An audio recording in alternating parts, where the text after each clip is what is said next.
Okay, Parsons and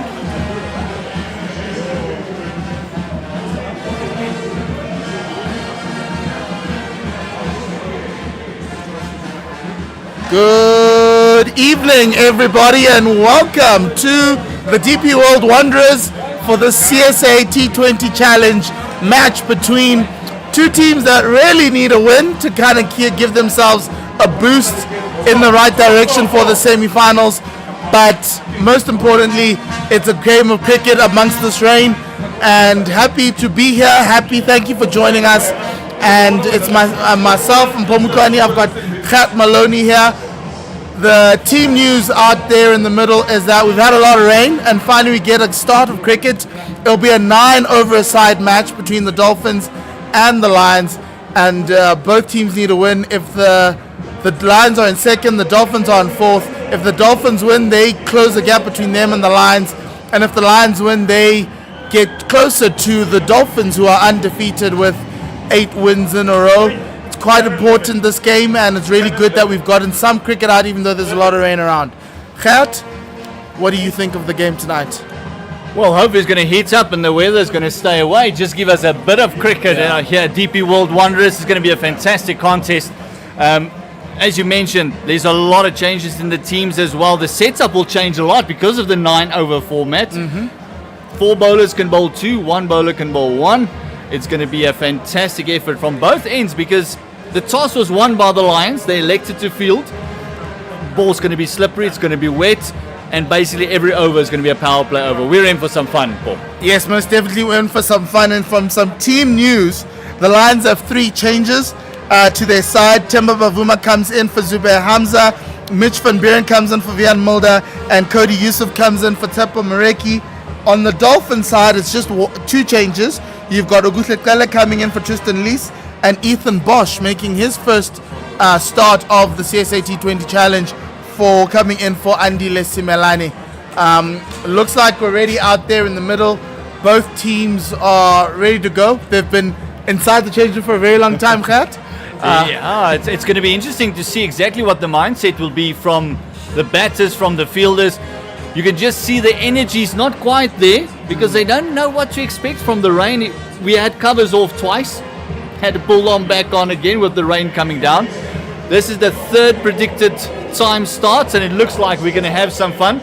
With Sapamla open up the bowling, and the Dolphins team is going to be all out attack from ball 1. Yes, Luto Sapamla will open the bowling for the Lions. He's gotten 8 wickets in this tournament. He's happy because this is the first full tournament he's been able to play. He's had a lot of injuries. He's looking to try and get himself back into that Proteas fold. He's one of the express quicks that we have that aren't in the IPL, so it's really good to see him here, and he'll be bowling to the man of the season, Bryce Parsons. First ball, Bryce just plays it back to the fielder at mid-on. It's almost going to be deaf bowling from the get-go. You can see that one already going nice and full, and 3 overs power play. Only 2 men outside the circle. And we've also got the short boundary there on the right. Yes, a very short boundary on the right. So for Parsons to be that leg side.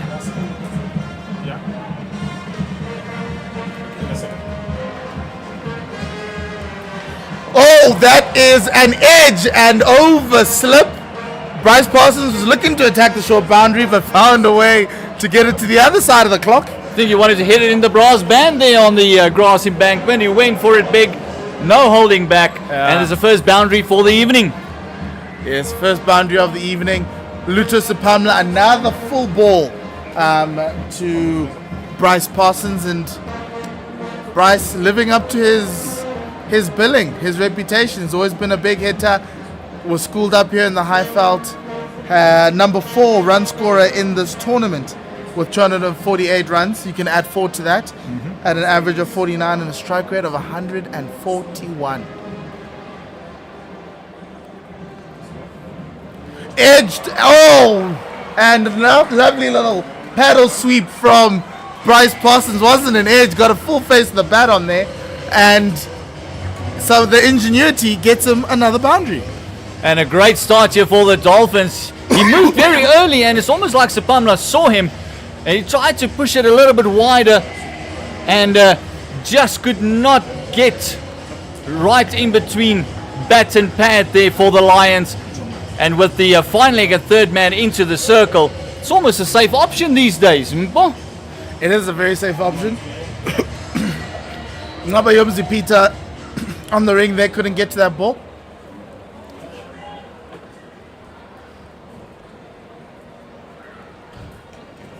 Full toss over the bowler's head, back over for one bounce for really, really awesome shot there from Bryce Parsons. Looking Chris Gale-esque. I've got a story about him and Chris Gale at the end of the over. Yeah, but Chris Gale-esque open up that front leg, but also a nice juicy full toss. Sapamla not doing himself any favors, but you can see what the plan is. Go full, go straight, and this one just spanked over the fence. One bounce, 4 time. You know, Khat, you mentioned that it'll be death bowling from the get-go. You can see Sapamla, 4 balls, very full, trying to find the block hole. That last ball he missed, and he got punished. Yeah, it's going to be very important. I like this move, going over the wicket to the left-hander, changing it up completely. Look at how he opened the stance now. Open that front leg. Short and pulled for 6. That front leg opening up, just opened up that leg side for him. Lovely shot, great timing. Very, very good shot. Great anticipation. He understood where his scoring options were. We spoke about him opening up that front leg, opened up a little bit more to allow for the angle, and he got a short ball, which with the short boundary is a freebie. Yeah, definitely. I don't think it's what Sapamla wanted to do. I think that short ball, he's got a deep point out on the fence. So I think Sapamla wanted to drag that one a little shorter, but more to the offside of Parsons, having him fetch it to go to that short side. And this time just misdirecting it. Parsons getting inside the line and just absolutely spanking it. Yes. 18 runs for Bryce Parsons right now. Dot ball 4-4-4-6. It's not Mandela's cell number just yet. But we could get another boundary, then you can just rearrange the numbers to get to Nelson Mandela's cell number there in Robben Island. In the first 3 overs, and the Dolphins have taken full advantage of that for now. I'll tell you what, one thing the Lions wouldn't want is 8 more overs of that carnage, because that will put the Dolphins in a very commanding lead. With guys like John Smuts still to come in who can clear any fence, it's going to be a uphill task. As we see a bit of spin introduced. Yeah, the Lions going to their most experienced bowler, the bowler with the most wickets, their leading wicket taker in this tournament. That is Bjorn Fortuin. He's taken 11 wickets in this season at an average of 18. He has the top 3 lowest economy rate of 5.94. So they're hoping to bring it back. He usually does bowl in the power play. It's a little bit tougher to bowl in the power play, especially in these conditions. Ball is wet. And on top of that, the outfield looks great. The pitch looks really, really nice. So it's going to be a massive challenge for Bjorn. It's got a tinge of green on it. What's nice with him is the leg side is a big boundary now for him. Sweep shot. There's a man there in the deep. But Bryce Parsons says, it's fine. I'll go over for another 6. What man? He didn't see anyone there. All he's seeing is stands in green at the moment. He's seeing no yellow shirts. It is the second maximum of this innings, and what a shot. Yeah, a really good shot there from Bryce Parsons. I'm kind of stuck between, was that a bad ball? Is that okay? Is that a bad 6 for the Lions, or a 6 that the Lions can take? It's one of those, I think, 2 things. I think it was a little bit overpitched. Maybe just a tad, about a half a foot drag back the length. Then those guys will come into play a lot more. He's got 2 men on the fence there. It was right over the men at the mid-wicket boundary. So they wouldn't mind him going to the big boundary, but I think it was just overpitched. Just drag that length back a little bit. Go back to that 5-meter length. Yeah. Look, it's also the first ball. Just what an introduction here for Bjorn Fortuin from Bryce. So Bryce, the first time I saw Bryce Parsons playing was here in the previous Mzansi Super League. And he was batting for the Jozi Stars. in a practice game with Chris Gale on the other end. And Bryce was the star of the show that day. Well, I couldn't tell who was Chris, even though Chris was a lot taller than him. But on that day, he really impressed all and sundry. So it's his home, and he's playing like it is his home. Gives himself room, and over the man in the ring. Luto Sipamla anticipated it correctly, but then went the wrong way. And could have been a wicket, but it results in a 4. But that's the length that they're looking at. That is the length that's going to make it hard to come forward or go back. You saw he wanted to advance, saw him coming, dropped it short, and just picked the gap there. Oh, another 4. Dolphins on a roll. It's just Bryce Parsons, 29 without loss.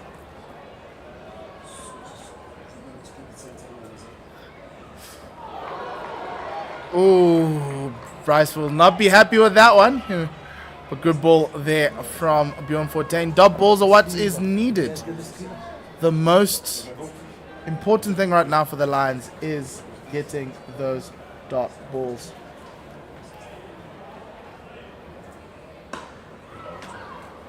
Down to mid-wicket, Mitch van Buren, one of the new changes into the team, fielding that. It's a lovely 2. Immediately when he hit it, there was a call of 2. Great understanding between these two. They have played together for quite a while now. They all come from the same school as well. Same school, batted in the same positions actually for that school as well. Both of them opened up. One more powerful than the other, but one a little bit more classier. Cut and through the gap. That's going to be an easy 4 for Bryce Parsons. Takes the total to 35. It's a most incredible partnership with one man facing all the balls and getting the 35 runs. The Parsons Express is going off nicely. He's got a date or something because he's off like a rocket. Lovely footwork in the gap, short side of the field. Great shot. Fuller ball there for Bjorn Fortuin, better length, and that ends that over. We had 19 off the first over. Now we've got 17 off the second over. 36 runs for the Hollywoodbets Dolphins. An incredible start for them. If you gave them 36 after 2, they'll probably have bit your hand off. Yeah, and poor Grant Rudolph still hasn't faced the ball, and Bryce Parsons on strike again for the third over as we see Cody Youssef coming into the attack. Yes, Cody Youssef, the man with the golden arm. Every time his captain has given him the ball across all formats for the Lions, he's managed to cause problems, take wickets, and be that type of player. And it's the reason why they always like going back to him, especially for games here at the Wanderers. He's got that little bit of extra pace as well. Oh, that looks dead to us, and it's given out. Bryce Parsons finally falls for 36 off 12, and that golden arm of Cody Youssef works again. The Lions get their first wicket. You can see Bryce Parsons walking off. He is distraught. He showed the edge of the bat to the umpire, but finally the Lions have got some respite. Trying to battle lap again. If you look at that one, he's saying that it came off the bat, but it hit him on right in front of the stumps, and essentially with those shots there's minimal room for error, and he made an error there. I'll tell you what, when those shots come off, you're the hero. When they don't, they ask you why did you play it. So because when it doesn't come off, it does not look great. But finally for the Lions, Cody Youssef, you mentioned it, the golden arm, just doing it again for the DP World Lions, picking up that first wicket, and now we got 2 batters who still hasn't faced the ball. Yeah, 2 new batters at the crease, 36 for 1 the Dolphins are. The Lions have opened up an end, as the old cricket adage says. Can they get more wickets? They either need dots or wickets right now to stem the run flow. So now we're just seeing change in the field slightly. You've got Point going to the boundary as Marcus Ackerman comes in. He's been promoted in the order, probably to get the run rate up.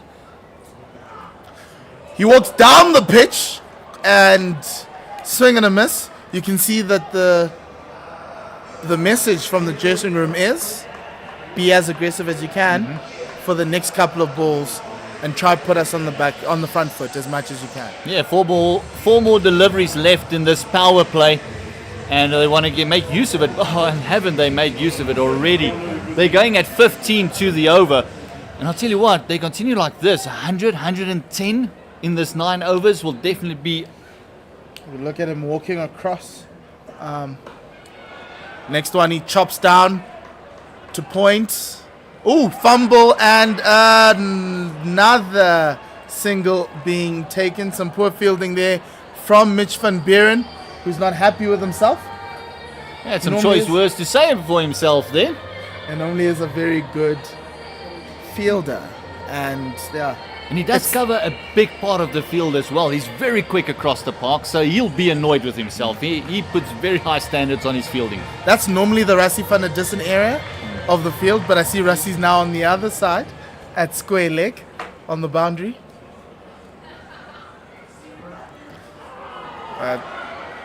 Stifled appeal, another misfield.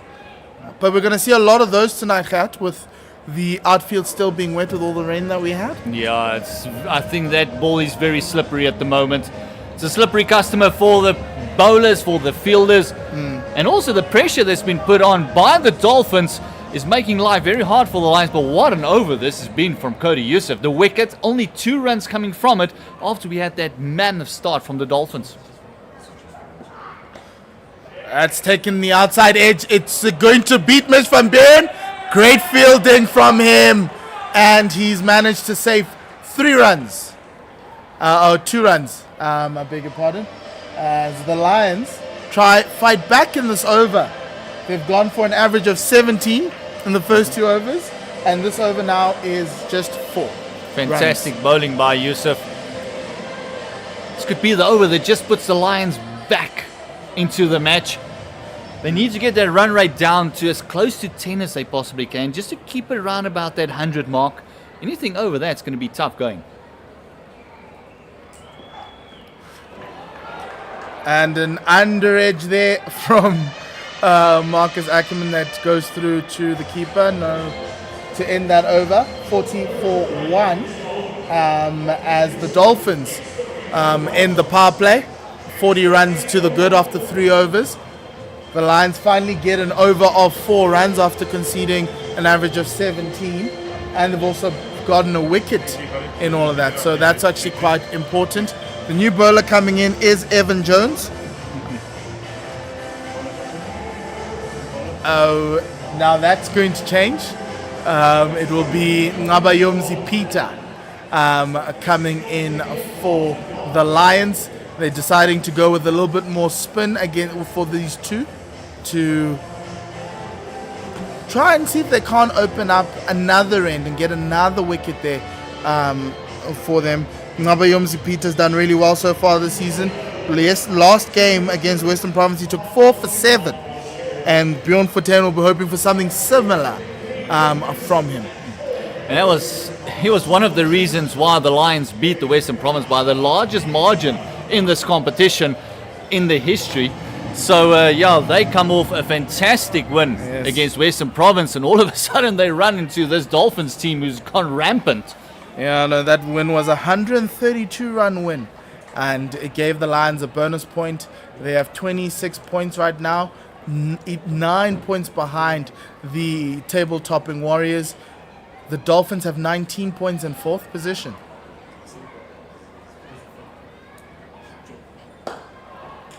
Full and driven down the ground by Grant Rulofsson, who played for the MI Cape Town in the SA 20. Didn't get a lot of game time this year, but Grant's been a very good veteran for all his sides, and in this Dolphin side he adds that level of experience.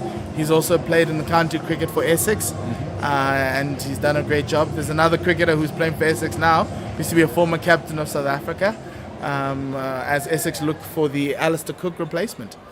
Yeah, and Grant Rulos is a fantastic player, and weirdly enough, just faced his first delivery and got one run from it. Lot fuller there from Ngaba Peter. They're going to look for a second, and they get it as they test the arm of Temba Bavuma, and Temba loses today. And I think that's going to be the theme of today. Running between the wickets, testing the fielders. This outfield is soggy. The ball's going to sit down. It's going to be hard for you to pick it up and just throw straight at the stump. So there's a lot of runs on offer for that. Especially that leg side for the left-hander. That is a vast left leg side. It is a massive one. Twos are on call every single time they hit it there.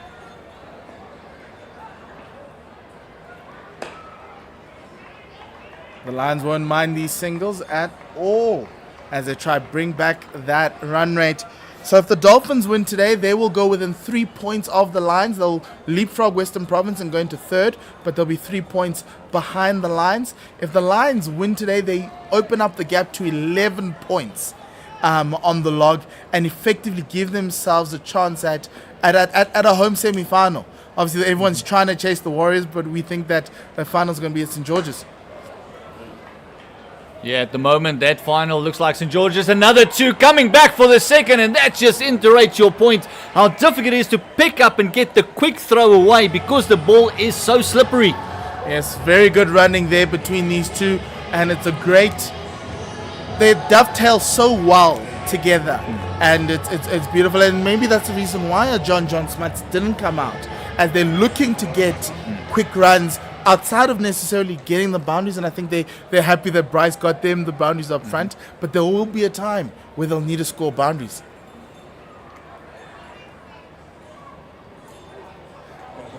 There we go. Grant Wilson looking to get that boundary, and he played a little bit of the dance. He went back, he went forward, he went back, but he still couldn't get the ball. Couldn't get the girl up to dance with him, so he struggled there. Credit to the bowler. Peter saw him just giving himself room and just a little bit wider.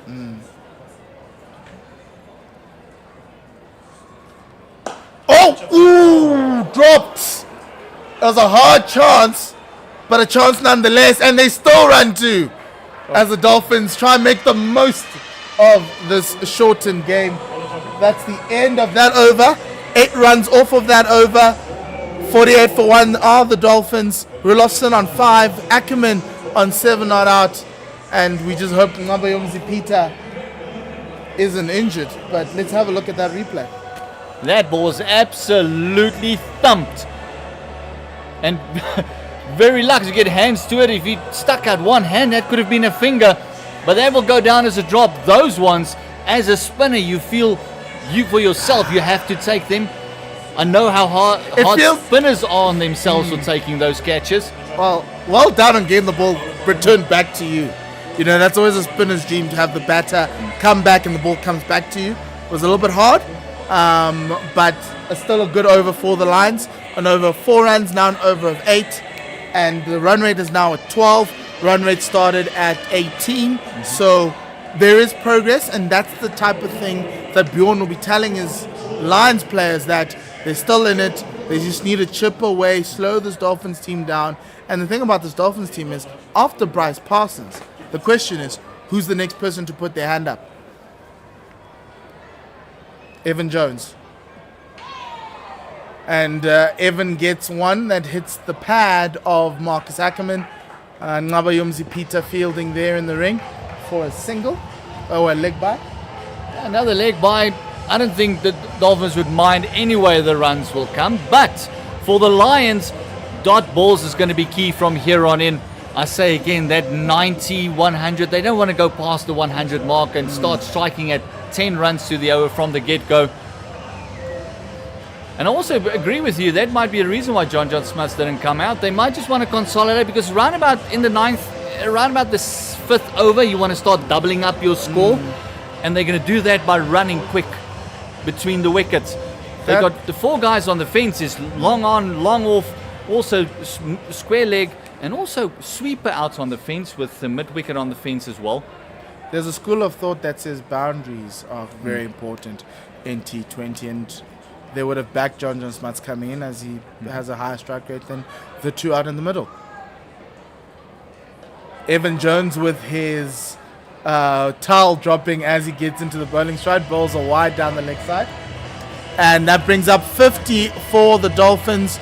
Only 2 runs didn't come off the bat, the wide and the leg by, but they've gotten 50 off 26 balls with 5 fours and 2 sixes. 29 of those came from the bat of Bryce Parsons.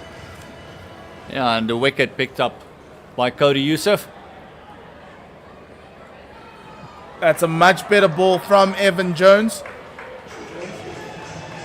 What he's trying to look to is he's trying to get Grant Rudolphson to play outside of his natural game, right?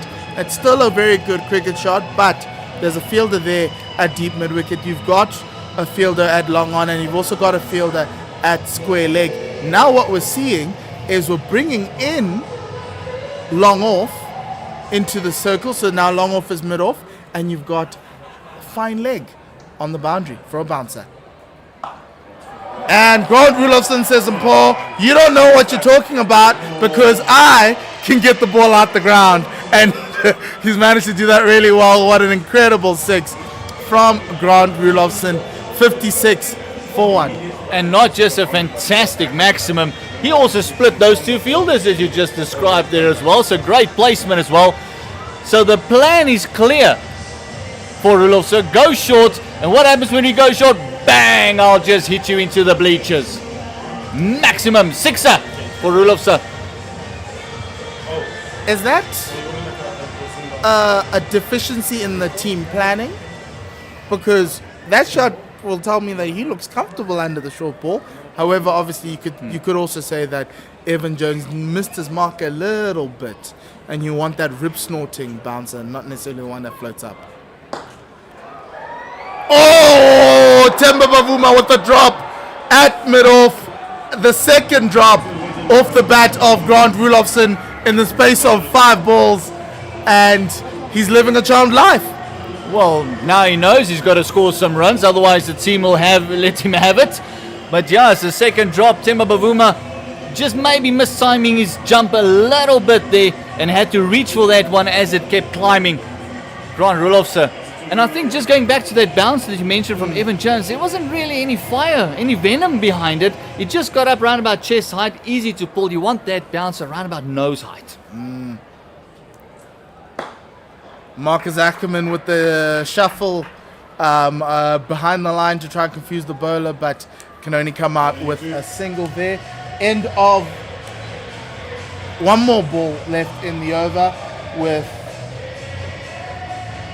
10 runs having been accrued to the Dolphins. The stadium DJ is confusing us all. Stadium DJ believes it is the end of the 5th over, but sadly it is not. We've got one more to go. You might have someone in the crowd who's trying to impress. Oh, you won't see a better shot today. And we've seen quite a few great shots. A really good shot there from Grant Rudolphson to the boundary for 4. It's opened up that front foot and found straight. And he found it so beautifully. A lovely shot, just hit it between the bowler and the stumps. Lovely shot, and that is 13 overs from the Evan Jones. It is 5 overs gone. I'm going to take a break, Paul. The excitement is getting to me. I'm going to make way for the formidable Mr. Hussein Manak. Yes, Hollywoodbets Dolphins are 62 for 1 at the Wanderers with 4 overs to go. It is a 9-over game. Had a lot of rain. And Hussein Manak joins me. Hussein, you've been watching, I wouldn't say carnage, but one man brought all the carnage. What have you thought of the first 5 overs? It's been quite electric, hasn't it? Good evening to all our viewers out there. But, these shortened games, there's always action. I think there's action all the time. And it's not easy for players because you're never quite sure how to approach it. You've got your kind of game plan or template that you would use over 20 over innings. But, when it's reduced to 9 overs, how do you play it? And I think Parsons answered that question from ball 1, didn't he? He came out and he was just blazing. But he found the middle of the bat. I must say it was quite a brilliant innings from him. And he got them off to a brilliant start. So now there's a bowling change. Who's on? Is 14 on for his second over. His first over went for 17. And he's bowling from the same end, bowling to the left-handed Ackerman.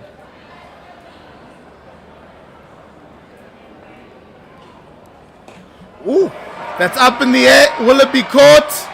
And it is caught. And the Lions finally get another wicket off the 2 drops. And Marcus Ackerman looking to be a little aggressive, falling to his sword. It is 8. He's out for 8 off 9 balls.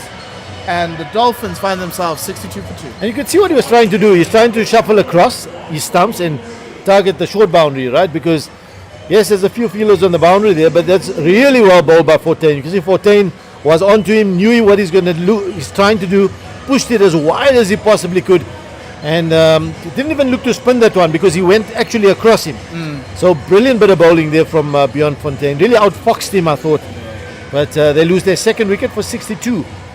Yes, and we can see one of the changes that teams are making. Andile Petruguayo coming in as the Dolphins are searching for high strike rate, lots of boundaries, trying to push the 62 to about 100, 110, turn this into something that gives them a lot of comfort when they come out to bowl. Andile Petruguayo, nationally contracted player, really good T20 player, and also a very good batter in conditions like this. Yeah, I also like the fact that, you got a left-hander in, particularly the short boundary here to the left-arm spinner. And when he's on this end, he's got a short boundary there as well. And stifled LBW appeal. The umpire does say not out, and Andile had to try and get himself back in there as he was surprised by that first ball. Yeah, a little bit optimistic, probably missing leg stump or pitched outside the line of leg stump. He pushed it through quite quickly there, did 14. So this is a much better over. And if you look at that ball, Bjorn doing really well to follow the batter with his line. Next one, really, really good. The arm ball, he pushed that one through. And you can see the grimace on Grant Rudolphson's face as he misses out on one. Yeah, it's almost as if you're batting at the death here, aren't you? As a batter, you've come in. And basically, you've got 9 overs to bat. And, the overs just keep getting less now. So opening himself up, they're coming for a quick one. Is it out? It's given out. Andile Petruguayo gets run out for no run. He called, it was dangerous, and he didn't make it. Listen, you've got to wake up very early to take a quick signal to Temba Bavuma, especially when you hit the ball straight to him. Bavuma's quick, it was a clean pickup. Yes, the ball is wet and it's slippery, but this is a brilliant bit of fielding. Have a look at the basics, absolutely brilliant. Picked it up clean, threw it, and not much work there to do for the wicketkeeper Rickleton, and that's a good wicket for the Lions, because as long as they keep the wicket sticking here, and also it's a big wicket of Petruguayo. So is that Petruguayo out? Yes, it is. Okay, so yeah, so I mean, he certainly can hit a long ball, and I mentioned the left-hander, so as long as Petruguayo was there with the right-hander Rudolphson, they're always attacking that short boundary. Somebody attacking that short boundary, so it is an important wicket for the Lions. Yes, very important. That fielding display out of the coach's textbook. Their quick pickup, quick throw, keeper standing there behind the stumps, and it's just very easy. And again, you got to give a lot of credit to Bjorn Fontaine. If you noticed, Rudolphson backed away, he followed him, didn't look to turn the ball, but pushed it into him and cramped him for room. Jason Smith facing up and struggling to get the ball through. Bjorn Fontaine with not a lot of pace on that one. So that run rate now has dropped for the Lions. For the Dolphins, it's just over 10 now. That is a mistimed hit to mid-wicket. It will plug in this wet outfield, and Jason Smith will get off the mark for 2. End of that over, 2 runs off of it, 65 for 3. Yeah, 3 overs remaining. Now, in this last 3 overs, is there somebody out here? We saw Rudolphson hit a nice big 6 over mid-wicket. Can he continue the power hitting? Because it is important that they get a few boundaries. What do you reckon they'd be looking at here? I mean, like, is there something that they would have set their mind on as a target? I'm thinking 100, maybe between 90 and 100, 10 Yeah, runs and over. I was also thinking around about 100. So my only Which gives worry, you something to bowl at, right? my only worry with this Dolphins side is outside of the top 2 or top 3, and the fact that John Smuts keeps on being demoted down the order, is that you don't have someone who can actually access boundaries very quickly. And that's my surprise right now with Imran Khan and the Brains Trust, as they keep on not bringing John Smuts in. Because the thing about this Dolphin side is, outside of Parsons and Smuts, everyone else hasn't had a great season. I'm also wondering why Smuts has been pushed down the order, but let's see, maybe they're keeping him for the back end. Nabayomzi Peter from the caller drive end. Jason Smith managing only a single. Yeah, Peter bowled his first over from the golf course, and it was a good over. I think we went for 8 runs. So he's bowled quite nicely. He's mixed his pace up, hasn't bowled too many loose deliveries either. But you feel that now right here in these last 2 and a bit overs, they need to target the boundaries. They need to find a way to get a few balls away. Dolphins batters.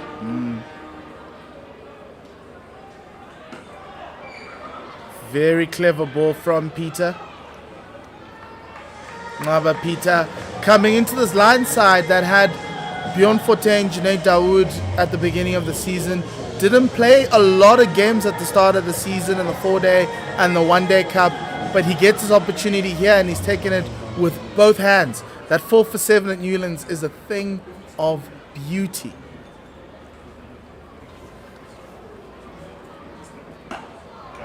That's well hit straight back over the bowler's head, but it's not going to go past the long off on the boundary. It wasn't cleanly hit.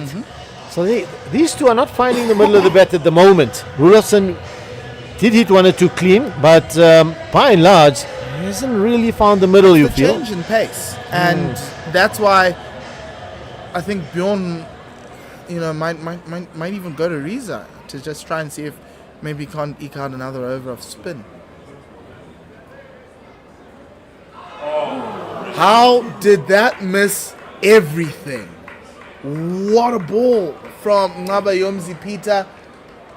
Jason Smith was looking to send that to Melrose. Down the wicket he was. Let's have a look. Was this a mis-stumping, or did it hit the batter on the pad? Because he was quite far down the pitch. Yeah, it looked like it hit him on the pad and deflected, so definitely not a mis-stumping. And this time Grant Rudolphson sits inside his crease for that one, drawing on mid-wicket, and you have MVB, as they call him here at the Wanderers, Mitch van Buren, fielding that, just only for a single. So far this over's gone for a single each ball, so that's 5 off of that. So really good bowling from the line, 70 for 3. Can the Dolphins find a boundary?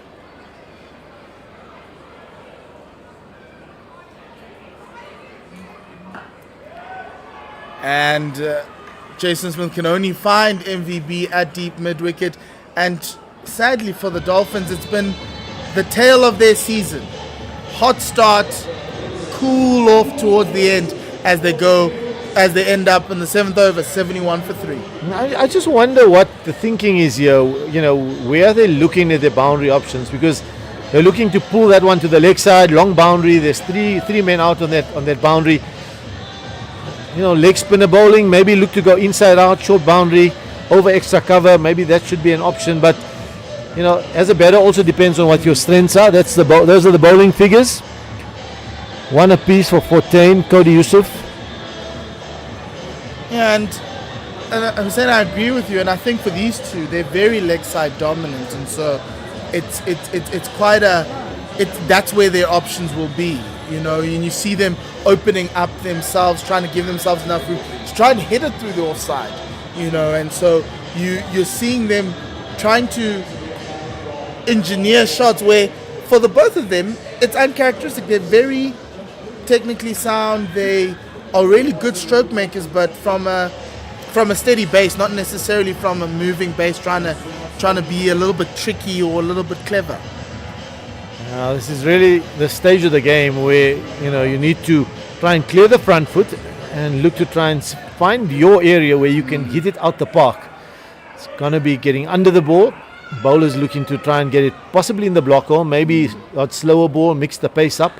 But there is a short boundary on the leg side now, and surely as a right-hander you're going to be targeting that leg side shorter boundary.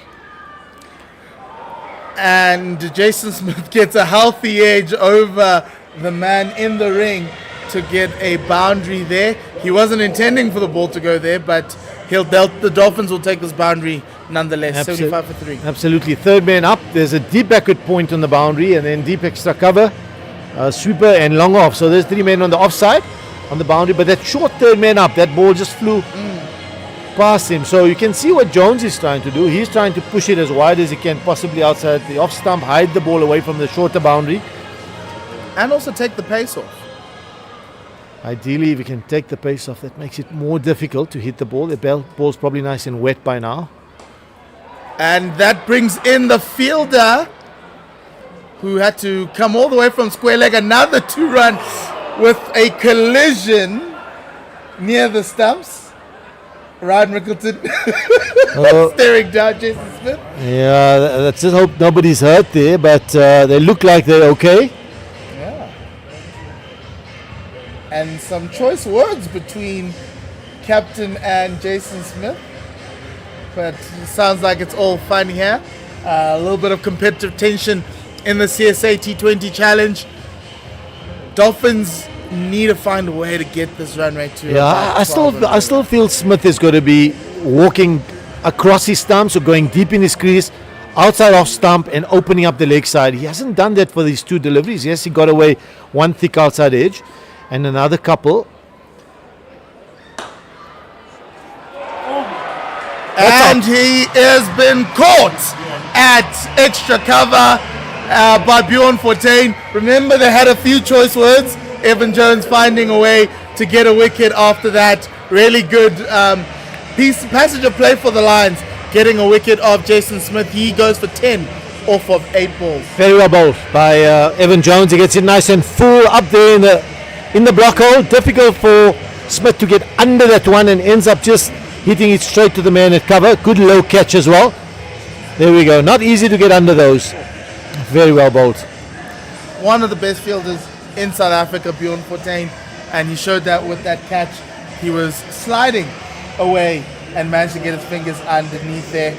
Dolphins 77 for 4 with 3 balls remaining in the 8th over.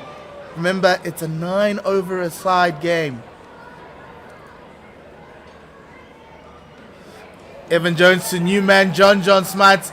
He bowls over the wide line and the umpire's arms do not move, which is a really good ball from the Lions man.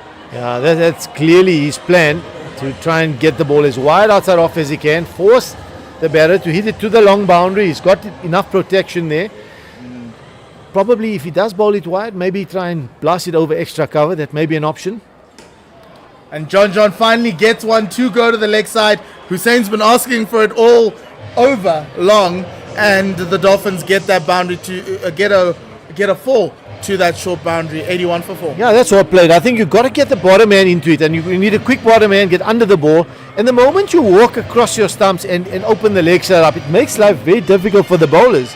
And I mean, if you watch most power hitters at the back end, that's what they do. They walk across, get deep outside off stump, and open up the leg side, and then clear the front foot. Let's have a look at Smuts. There we go. That's exactly what he's looking to do. You can see that. He's looking to open the leg side up. There's nobody up.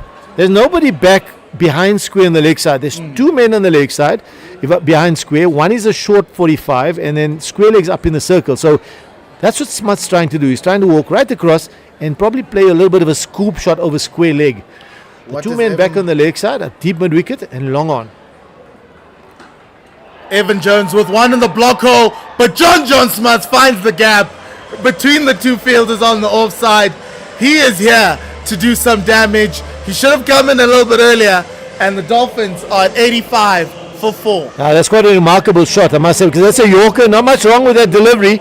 He got it full, he got it just outside off stump in the block hole, and managed to find a way to scoop this one and just thread it between the 2 fielders at deep backward point and deep extra cover, and that's managed to find the boundary as That well. was So brilliant bit of batting. All timing from John. And as a former Protea, he's kind of showing us all the skills in his bag right now. 85 for 4, the Hollywoodbets Dolphins are. Bryce Parsons started with a 36 or 13 balls. That was probably one of the finest hitting we've seen or so far in this tournament. Continuing his great form, one of the only 2 people who have scored a century, but then the Lions have pulled it back really nicely. And they're going to close it out, this final over, with Cody Yusuf. I called him the golden arm. He managed to get a wicket. The Lions always love going to Cody Yusuf, especially here at the Wanderers. That's a thick outside edge. It's going to run away down to third man for 4 runs. The third man's up, so that's always going to fly away. Fortuitous runs, but nonetheless they count, and definitely Rulofsson will take that. He moves to 30 of 18. 89 for 4. Can they get to 100? They're very much within striking distance now of getting to 100 and maybe even beyond. I think psychologically that 100 may also be quite important. And especially with the top 4 of the Lions, Rickleton, Hendricks, Van der Dussen and Bavuma, you need something that's going to play in their minds as that power pack batting order.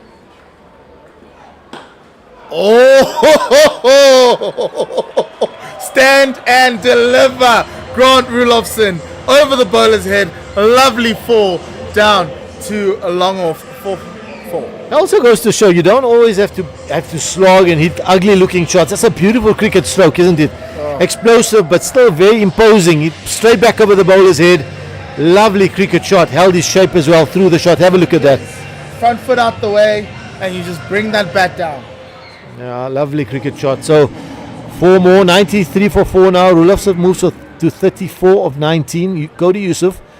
He's an ideal type of bowler, you feel, right at the death, because he's quick, he's skiddy, can get the ball into the block hole. And there's the first mistake of the over. Another mistake, not the first one. Cody Yusuf just straying in his line. It's not easy for bowler bowling now from the caller drive end. Short boundary on the offside. You can see batters looking to back away, open up, and maybe look to open the offside. So he's trying to follow the batter, isn't he? And 110 still in sight here, Hussein. Absolutely. Oh, mistimed. Can that fielder at long on do it? And he does. Cody Yusuf gets the wicket finally of Grant Rulofsson. Ends a great innings from him. He's scored 27 for the Dolphins. Off of 34 for the Dolphins, a bigger partner of 19 balls, as the Lions get another wicket, and the Dolphins are 94 for 5. Yeah, that's well bowled. He bowled it nice and straight. And the one thing Cody Yusuf didn't want to do here is give him any width outside off stump. So that's good bowling. You can see the previous delivery, he followed him and got it a little down leg side and went for a wide. But I'd rather the odd wide, to be honest, than giving him width outside off stump, because that flay, we saw it that first ball, the outside edge is going to fly away. So anything wide outside off stump, batter is just going to throw his arms and you're bound to get a boundary. So that's good bowling, followed him nice and straight. Difficult for the batter really to do too much because you've got enough protection on that long boundary. So good bowling by Cody Yusuf. He picked up second wicket, 2 for 30 now, 3 balls remaining. New man in Kaya Zondo, Dolphin stalwart. And that is up in the air, and 4 fielders are converging, and the ball wins the race, and the Dolphins are still running, and they managed to get through for 2. No man's land. That's everybody's on the boundary. Everybody's running. I think there were 1, 2, 3, 4, 5, 6, 5 fielders, including the bowler, converging on that ball. Everybody running from different directions.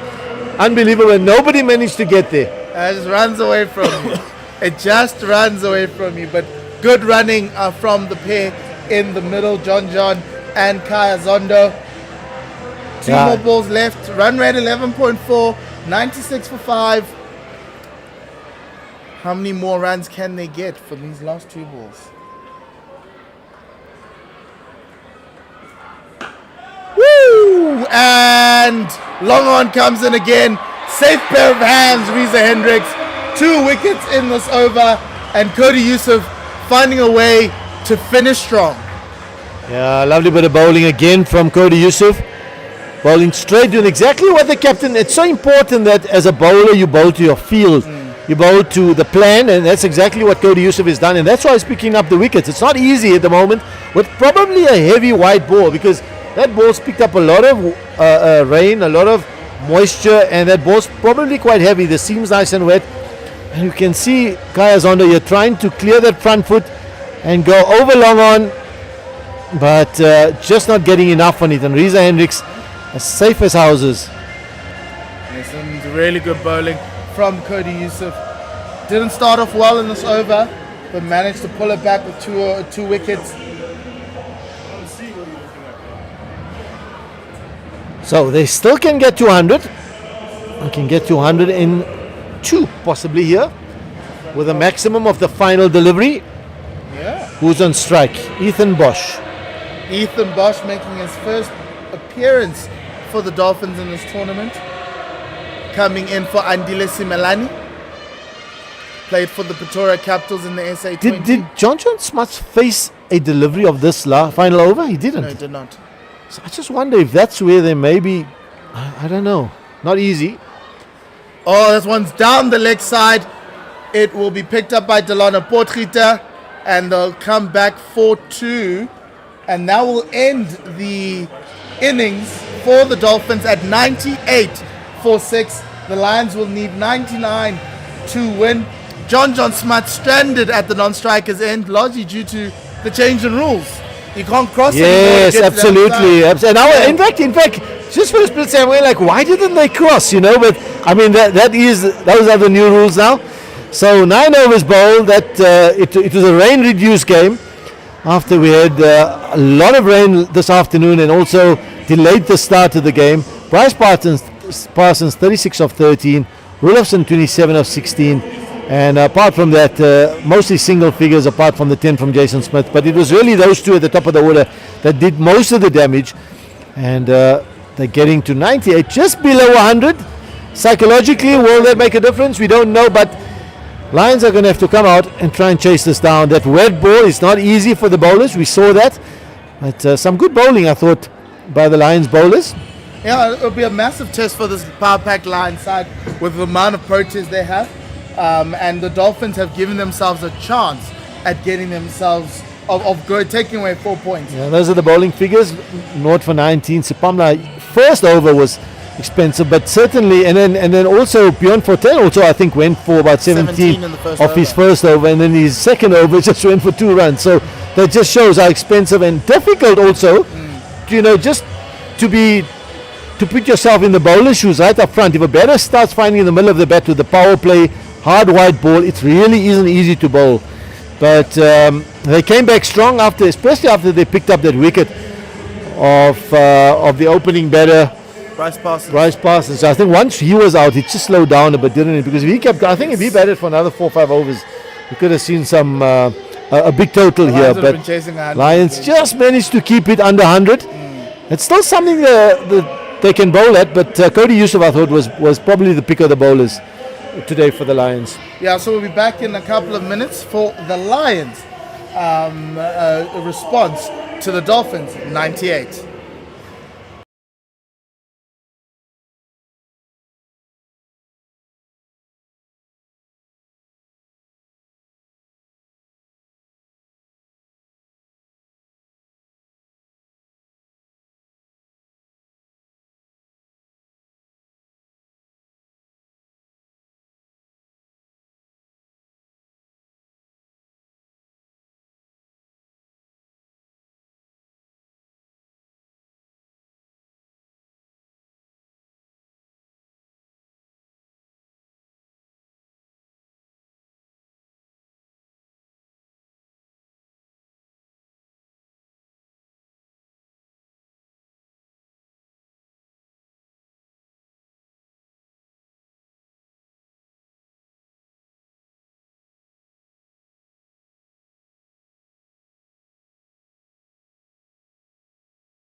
Welcome back to the DP World Wanderers Stadium, where we've had a bit of rain, which delayed the start in the game.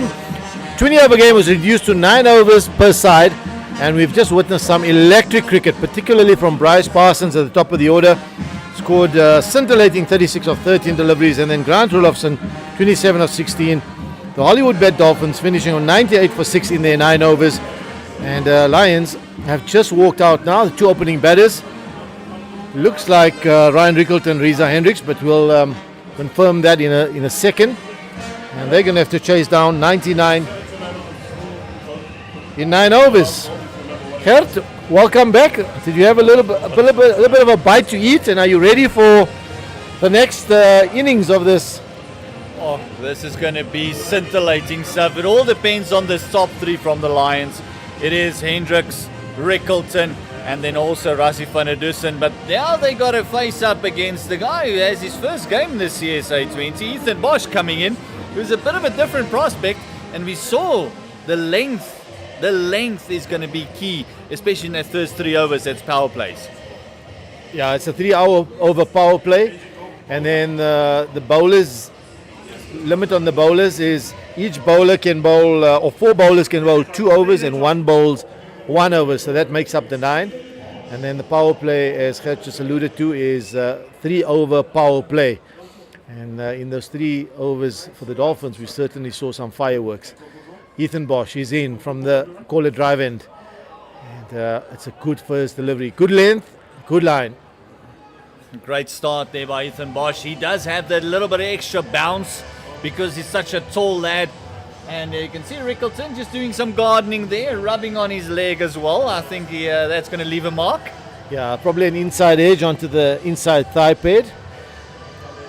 I say it's not easy for bowlers, particularly in the power play when batters are looking to try and go over the top. You only allow 2 fielders out. The 2 at the moment out are deep mid-wicket and deep square leg.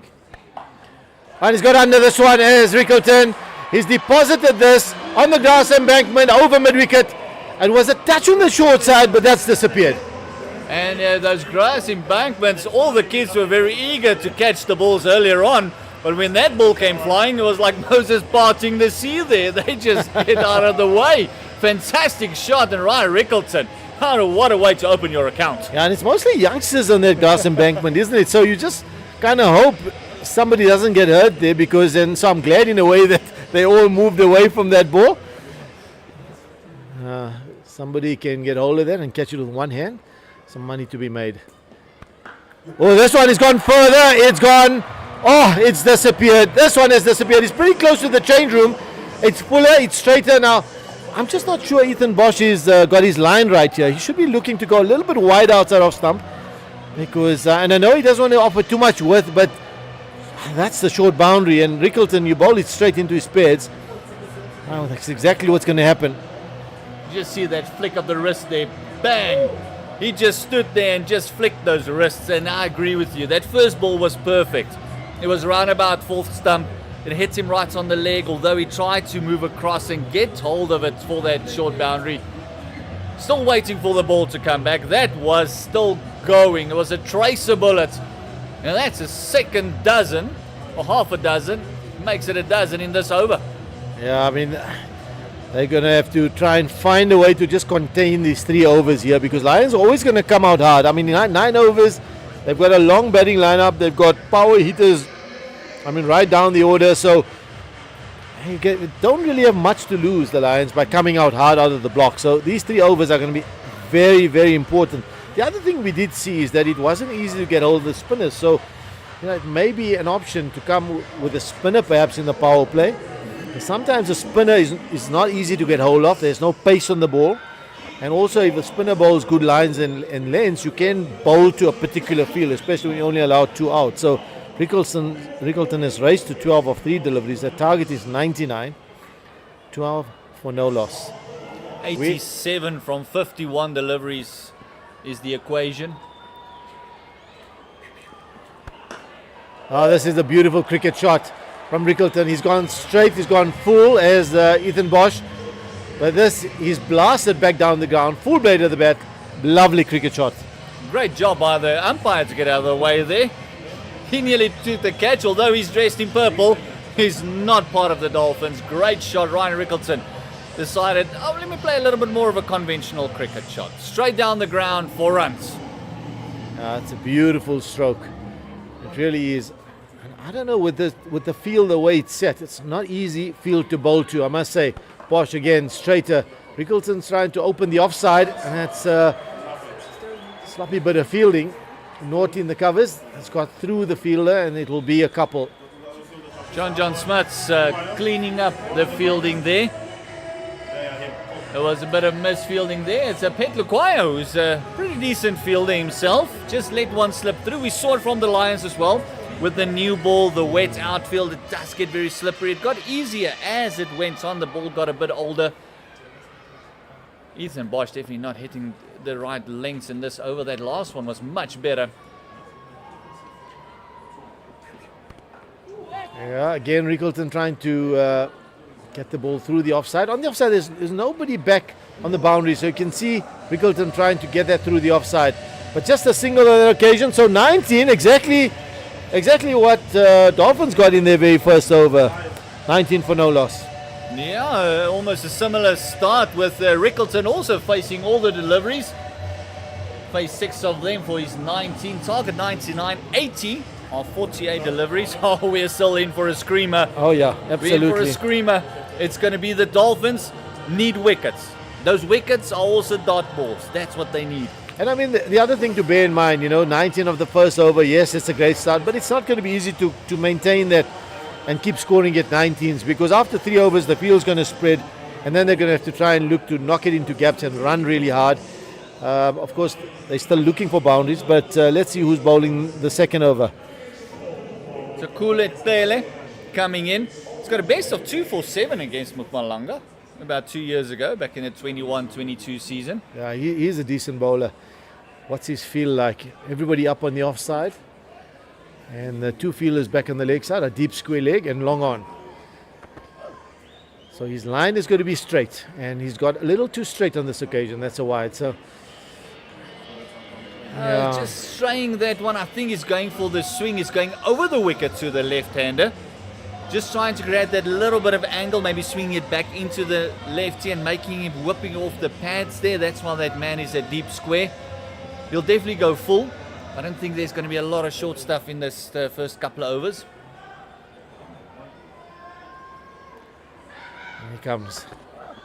Rickleton backing away and carving that through the offside. He's got a plan. He knows what he's trying to do, because all the fielders are up in the ring on the offside, and if he can just squeeze one through there, which is exactly what he's done, he gets it away to the boundary. So he moves to 23 of 7, 24 for no loss. We saw Bryce Parsons in the first innings for the Dolphins do exactly the same thing, harboring the strike but also scoring the runs. And Rickleton is now almost copying what he did. Now we see deep point went out to the fence, deep point, deep square. Yeah, I prefer this field. I must say, I think the previous field just didn't make a lot of sense. This one is flicked over short fine leg for 4 runs. Because the previous field, what it really did, it forced the bowler to bowl very straight, and you're just not quite sure. You're going to bowl too straight. There's every chance it will go for wide, and even that could happen. And I think here what he needs to do now with the field set, he needs to bowl hard lengths into the surface, nice and straight. And if it gets away to deep square leg or gets away to the backward point, at least it's just a single. But the lengths have got to be hard, make it difficult for the batter to get the ball back over the bowler's head. But Rickleton again, 27 now of 27 of 8 deliveries. Yeah, it's just one of those shots that you don't really. Once he's played it. I mean, it's not going to come off every single time. It was a flick of the wrist and 4 runs. That's better, and that's exactly, I think, what they should have been doing from ball 1. If you're bowling the power play, that's what you should be doing. Looking to bowl hard lengths into the surface, nice and straight, square leg and probably point or sweeper out on the offside boundary, and force the batters to hit square. And that's exactly, so that's a good length, and I think they kind of just got it right eventually after 9 deliveries, and they've conceded 29 runs, and one hopes that they can just stick to that plan. And finally, Reza Hendricks is going to face the ball. Yes. Clearly, into Hendricks.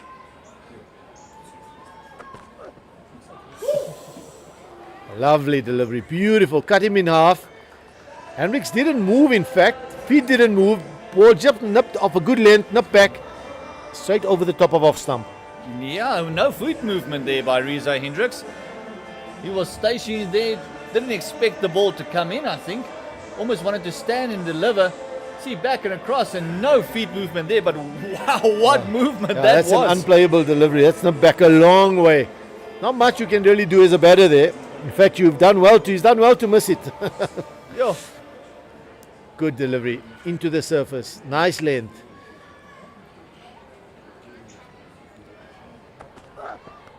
Oh, that one is short, and it's carved away to the offside. The man on that deep point boundary is going to come around, and it'll just be a couple. So that's better. I think now these last three balls make a lot more sense to me. They seem to have a bit of a plan. They came out, I think, not with too much of a plan. They were bowling straight lines.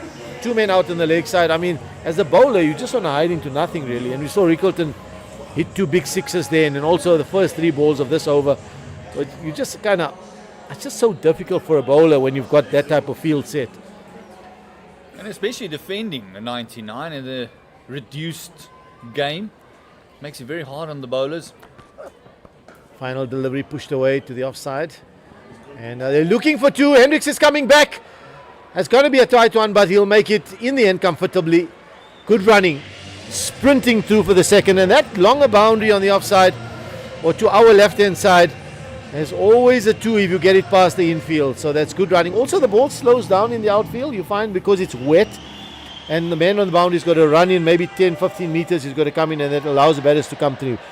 So 98 for 6 did the Hollywoodbets Dolphins score in their first innings of 9 overs. And at the moment, 33 for no loss after 2 overs. Fantastic reply from the Lions. Rickleton especially, he's on 27 of 9. Reza Hendricks 4 of 3.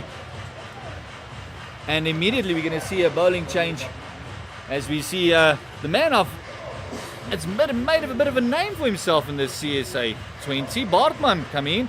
O'Neill bowling fantastically well this season. He's going to be bowling to rampant Rickleton at the moment. 66 from 42 deliveries is the equation for the Lions. Well, let's see. In he comes. Foolish delivery outside off stump. It's well bowled. He's going to look probably to bowl a lot fuller. Started off with a full delivery, but mid off and mid on up. So if he gets the length slightly wrong, you feel one of the batters could try and go back over the bowler's head. So the field to Reza Hendricks is slightly different. It's got the square field is back on the boundary, deep point on the boundary, deep square leg. For Rickleton, it was mostly a leg side field, particularly the two fielders out on the leg side. Third man fine leg up, mid off, mid on up as well. So not easy for the bowlers. This one is hit over mid wicket. It's going to land safely and plug, and it will allow the batters to come back for a couple. Yeah, it's basically it's damage control at the moment. Is where are they going to get the least amount of boundaries in the next couple of deliveries? There's still 4 deliveries left in this power play.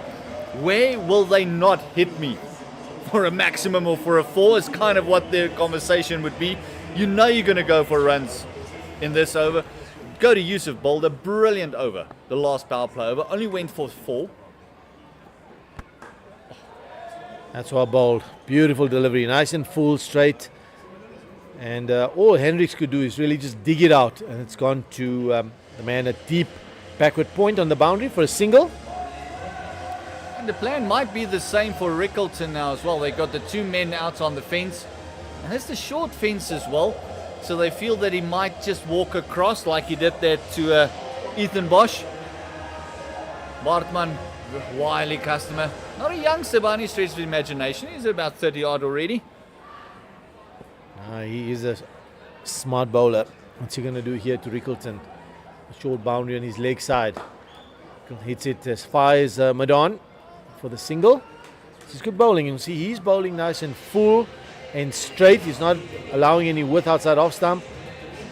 but also it's a bit fuller, isn't it? So he's not allowing Rickleton to get under the ball. So he's almost going Yorker length, nice and full.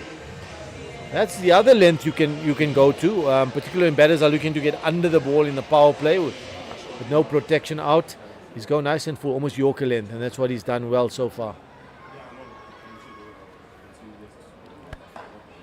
Well, that one's disappeared, I'm afraid. He's hit back of a length here, and Reza Hendricks has just hoiked this over deep square leg for a 6 over the long boundary beneath the scoreboard.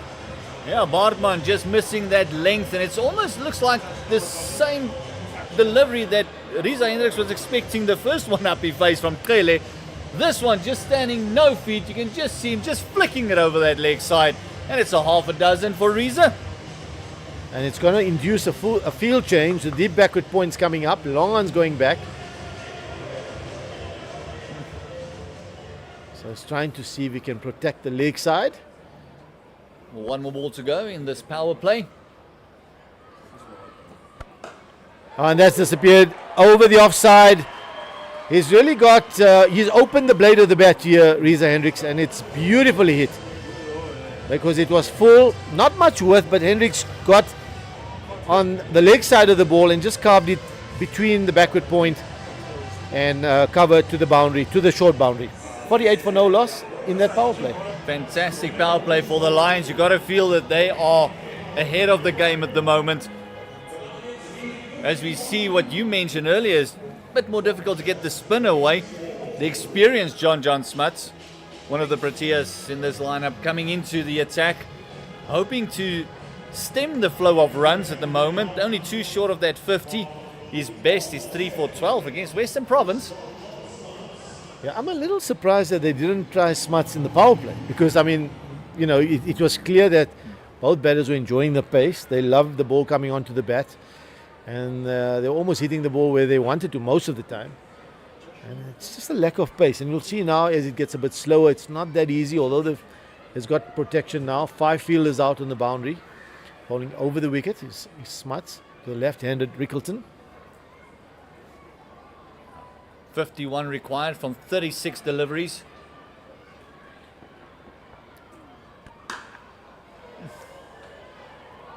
It just made a lovely sound off the bat, didn't it?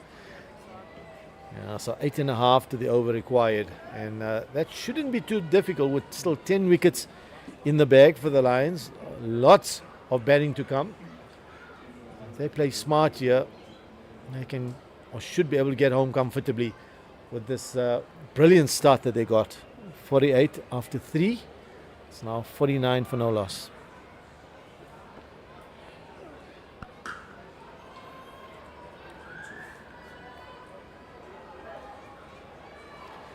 Sometimes with the lack of pace. 50 up for the Lions, and it's a good 50. It's come up in quick time. At a run rate of 15.6 to the over.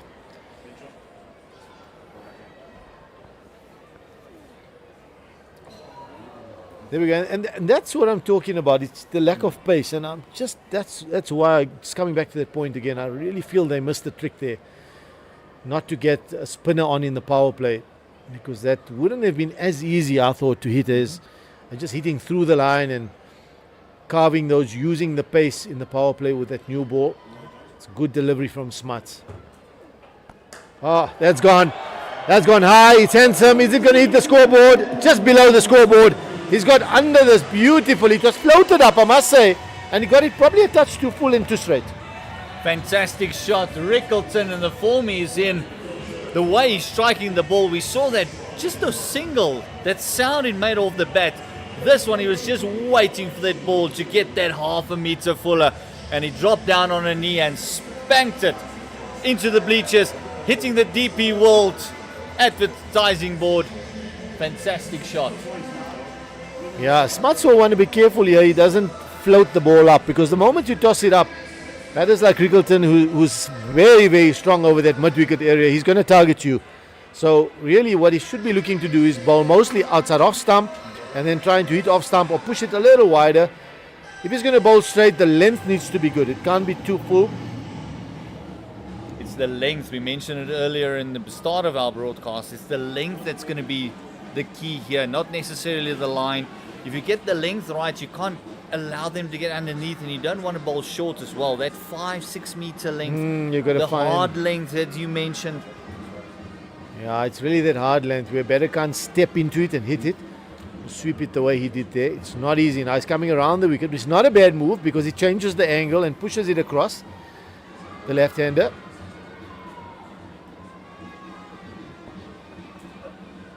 He's gone leg side, and this is going to run away to the boundary or towards the boundary. Will it get there? It's a teaser. Nice bit of feeling. I think it's going to be called a wide, but let's have a look at the umpire. Yes. Fantastic work there by Bartman. Great chase, flicked it in, and Ackerman's supporting him there. So great chase. You can just see John Smith shaking his head. That wet ball gets more difficult and difficult to grip. It is now 40 from 32 deliveries, and the balls left and the runs required are so close to one another. You've got to feel the Lions are in the driving seat. Absolutely right. 59 for no loss. Rickleton 36 or 14 deliveries. Just 14 deliveries. Yeah, that's a better line, I think. I think that's a lot better. And the length is good as well. He's not too full. Because there is a bit of grip, isn't it? I mean, we saw the first ball, I think it was, of this over where it gripped a bit. Rickleton tried to sweep and it just stuck in the surface. So if he gets the line right in the length, it's not easy. Here we go. I think that's a lot better, particularly to the left-hander. Because he's looking over mid-wicket. There's no two ways. And if you push it wide outside off stump, makes it difficult for him. See John Smith just looking at the umpire. He was just waving his arms, not trying to signal a wide there. 59 without loss, 4 overs gone. Going at 14.7 is the Lions, and the required rate is only 8 to the over. Yeah, they're going to need a quiet over or two here because they'll have to find a way to push that run rate over 10. It is very possible because if you get a good over, pick up a couple of wickets, a few quiet overs, you can push that run rate to over 10. They still got a bit of bowling to come. Let's have a look. So Brian, is it? Yeah, he's a good spinner. I've still got Andile Petlukwaya. Remember, he bowls pace off, lots of slower deliveries, mixes his pace up, so he's not going to be easy to get hold of, but you also don't want to leave him for too late. So Brian, off spinner. Oh, this is going to be out. He's scooped this up. It's a soft dismissal. Reza Hendricks trying to flick this to the onside of the back foot. Lovely bit of bowling, and you can see it's the length, right? We spoke about that length. You hit that hard length into the surface. Batters can't step into it and hit it. They've got to go back and then trying to force it.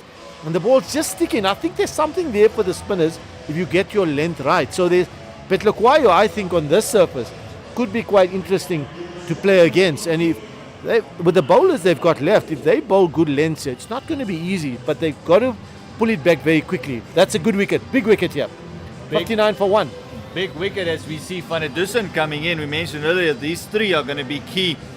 Highest score of 112, but that strike rate, 131 is career strike rate. And he's in with a man who's on 36 of 16. They're on a roll. The Dolphins finally got a wicket. They got that breakthrough, and you've got to feel for them.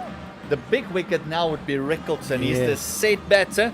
There's not a lot of time left. Get him out now as well. Have two new batters at the crease. All of a sudden, that difficult over that you spoke about, that hard over, the over that picks up wickets, doesn't go for runs.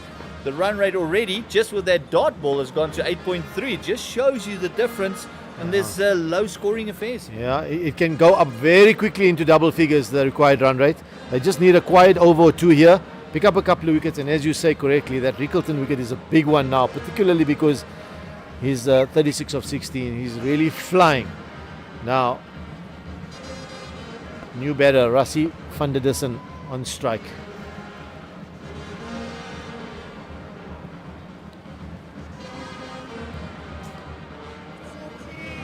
Off the mark immediately. I think he'll be happy just to feed the strike to Rickleton at the moment, just to get himself in as well. If he can knock it around, just get the one every now and then, just get the one every single delivery, and Rickleton just doing what Rickleton is doing at the moment. It's 60 already on the board, 39 of 28 Oh, you got to feel it's the Lions' game to lose.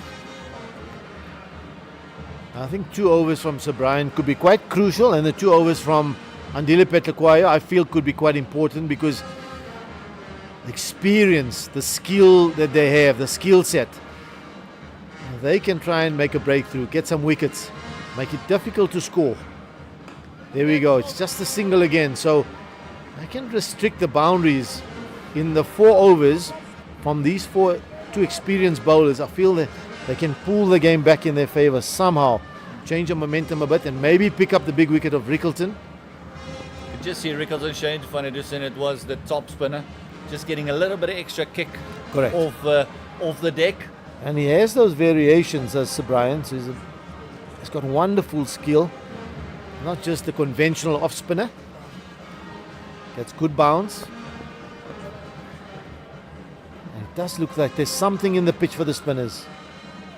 There we go again. Good delivery again. It's going to be a single. Ooh, now somebody's down. What's happened there? It looks like it's John Smuts that's gone down there.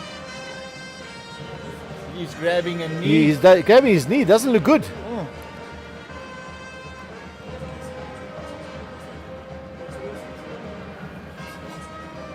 Oh, this is a big blow for them. If that looks almost like it's Bryce Parsons as well. Parsons also bowled some left arm spin, so if it is him, Just got stuck as he went for the slide. yeah. Oh, that doesn't look good. He looks like he's in some pain, and they're calling for a stretcher. Yeah, much better. Get him off. Get some treatment. There's no point keeping him on the field now. He's not one of the frontline bowlers, so definitely want to rather get him off and get some treatment immediately. That looks very painful. And he's your leading run scorer in the season thus far. You don't want anything to happen to him now, but that does not look good.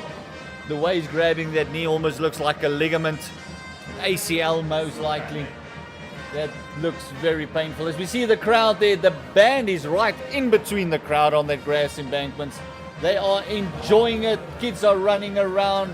They are having a ball. They're all going to have a lovely sleep tonight. with all Kurt, that I have to fresh air. say, there's a wonderful atmosphere here. The crowd have pulled in, the supporters have come in, and if you're in an area, don't miss this home Lions game at the DP World Wonders. The atmosphere is fantastic. There's a band, and with the weather the way it is, even with the rain, the crowd have really come in. So, well done to all the Lions fans, supporters who've come out in their numbers to support. Well, the winning team would look like they could, if they win this game, secure a home semi-final.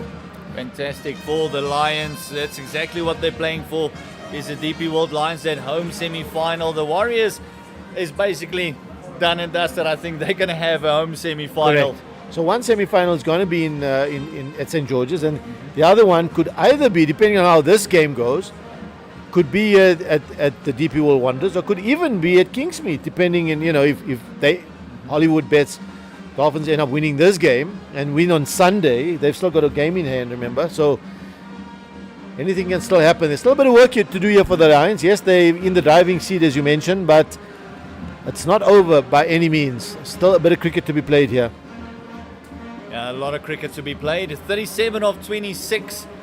It's going to be that very crucial little passage of play now. Wickets is one thing, but I still feel the wicket of Rickleton, that's key. He's on a roll. He's seeing the ball like a soccer ball at the moment. So he's on a roll. He is the one, and Van der Dussen is such an experienced batter. He'll just feed him the strike all over. They're almost down to a runnable. So for the Dolphins, wickets, dot balls, that's going to be key. That's going to be gold dust for them. Their bowlers has got to get disciplined, hit those hard lengths, and make sure that these Lions feel a bit of pressure, because at the moment the Dolphins are under pressure and under the pump. Okay, what's quite noticeable, and I mean, we spoke about it early on, is that the spinners are not easy to get away. You can see, apart from that 1-6 that Rickleton hit Bryson over mid-wicket, I was just a little bit of a replay of that Parsons injury in the outfield. He went in for the slide, didn't he? Or did he slip? But Went that- he for the slide, and then I think his foot, as you can see, his foot bending there, his foot just got stuck and it just went nowhere, but his body went in a different direction as well.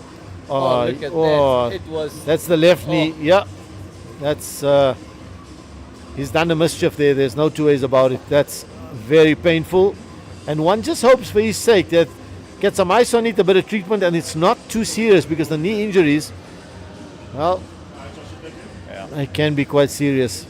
And the way he grabbed his knee, yeah. it almost looks like an ACL.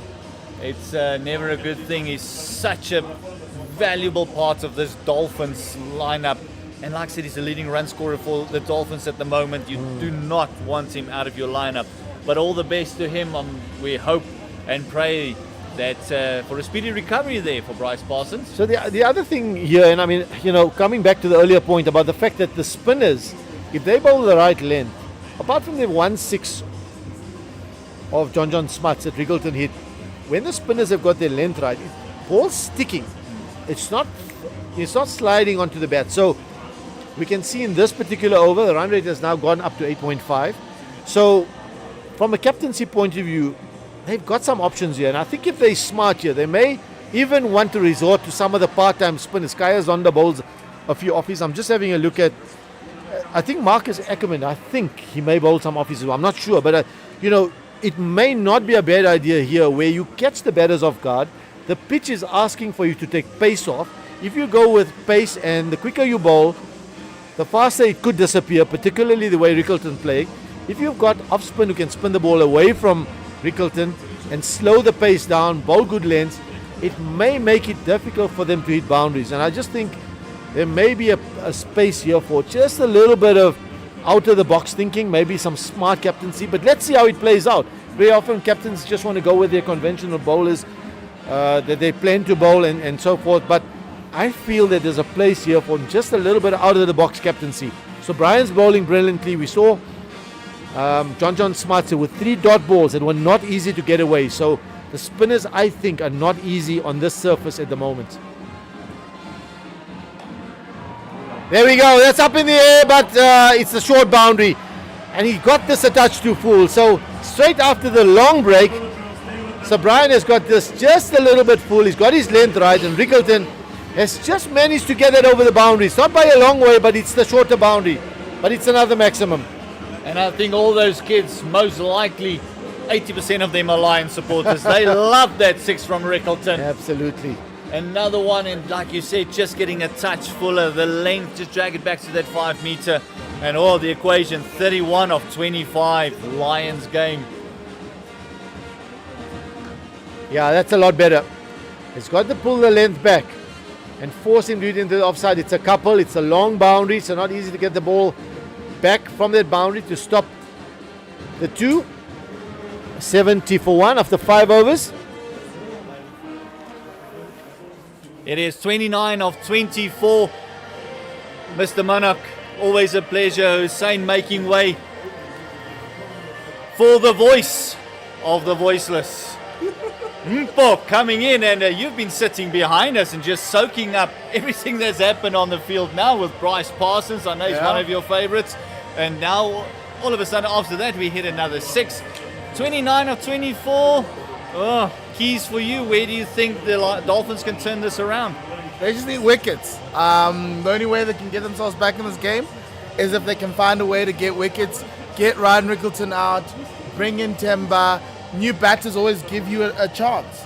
And this Dolphins team is just missing, obviously, a few of their key stars, but it's there's no place where I can say we can get a wicket. You could throw a ball to someone and see if you can't get a wicket, and that's been their problem this all season. You would have thought Othniel Bartman would have come out strong. He had a tough over. Ethan Bosch had a tough over. Not a lot of places to go to. So Andile Pekugwayo, he always finds a way to get himself in the game and get him 2 wickets here and there. So let's see if he can do that. Immediately going for the big one is Van der Dusen. I actually thought he'll maybe just go for the strike here and there and get Riggleton do what Riggleton does, but it's true what you say. Hussein mentioned as well, for him, Andile is going to be key here, Yes. especially with these cutters, with these variations. He's going to be the one that they would look to and say, listen, you're the experienced bowler. Please get us a breakthrough there. And if you look at that, that was a cutter. And Rassie just missed that a lot entirely. He was expecting a stock delivery, but you can see that Andile has all the tricks in the book. Moving across his off stump and having another wild swing to that shorter fence and a second dot for the Dolphins. Yes, Andile was shocked that he didn't break through there, but he'll take the 2 dots, and it changes a bit of momentum, and that's what dot balls do, right?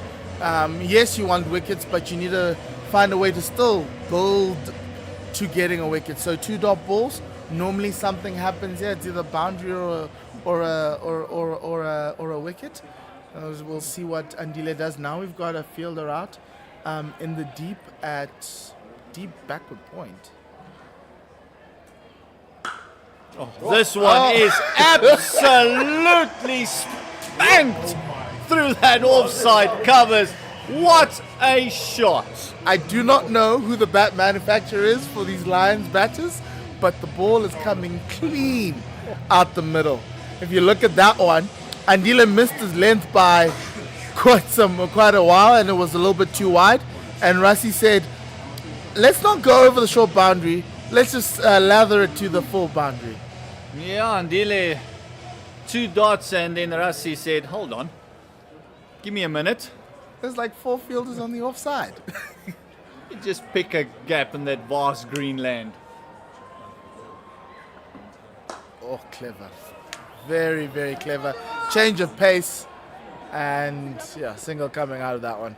Yeah, just changing the paces, rolling the fingers over. You could see the ball just dipping that last delivery. And it is 6 overs gone. I beg your pardon, I thought it's the end of the over. I see there's another delivery or so left. It's 75 for the loss of 1. 20 balls the left, 24 runs to get. And it's just getting easier and easier and easier for the Lions. Yes, Andile coming around the wicket to the left-handed Ryan Rickleton. There are 3 fielders on the leg side boundary, the longer boundary, backward square leg, and and a conventional square leg actually as well, and widest long on. And they No need to take risks now. Boards basically they can tuck it around the corner, they can take the ones, the boundaries they know will come. They only need 23, and there's 1 more ball left in the 6th over. Look, they've broken the back of this chase, which is what you would have wanted from a power pack top order that you have. Reza, Ryan, Rassie, and Temba, right? One of them has to try and break the back. Rickleton did that. He's there on 46.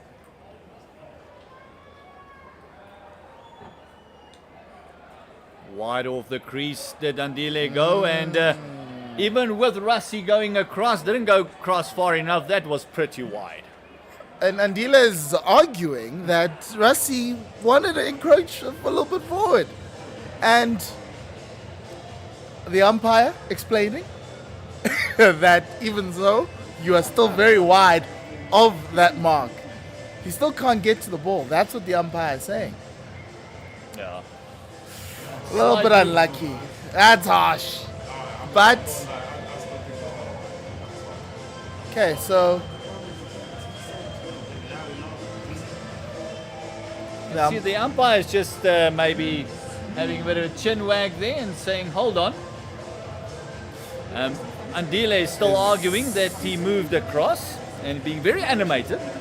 he is being very animated. But look, I feel for bowlers at this time, because especially when you're up against it, you're trying to find ways to stop the batter from scoring, and we've spoken about it all night. On that wider offside, you have to bowl a wide line, and it's unlucky. I think he should take it. Well, he can't take it. They can't take it back, but he just needs to calm down and take it. But he's still going, remonstrating, not happy. And that's what you love. It's the competition. Yeah, I think that the tempers are flaring. As you said, is that competition. They know they're under the pump. They want another dot ball, and that just means it's not just one run to the score. It's also another delivery that needs to get bowled. Yeah, and he's gone for 7 this over, which is better than all his other teammates. And when you start going past that red line, Yeah. you put yourself in the hands of the umpire. And unfortunately for Andile, sometimes it doesn't matter if the batters move forward. You just,